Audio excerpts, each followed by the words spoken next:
Аз съм капка. В смисъл, капко. Мъжка капка, нали, защото... Мъжка капка! Капко Изворов се казвам, номер 42-73-83-55-62-31-28-3-8-6-2. Откъде ли не? Последно съм от Родопския извор с координати 41-20. За да не ви занимавам с такива подробности. В Родопите се намира. Това е извор, проверен от пчелите.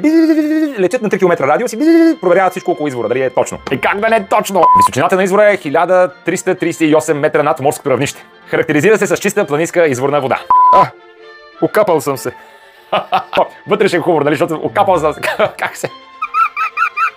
Да, извинете. За моето пътуване. Родих се кристално чист в един родопски извор. След това ме изпариха. Нещастници. После бях облак, бях сред облаците. После бях дъжд. Над някакво село валяхме. После живях малко при едни козички. После пак ме изпариха. Още какво ми става с това изпаряване?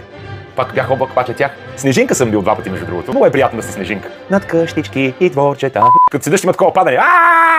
Хората не чуват капките как крещят, ни много крещим. Падал съм в локва, варили са ме на чай, бил съм вълна, бил съм в река, бил съм в езеро, пили са ме. Как откъде ги помня тия неща? Тя водата си има памет.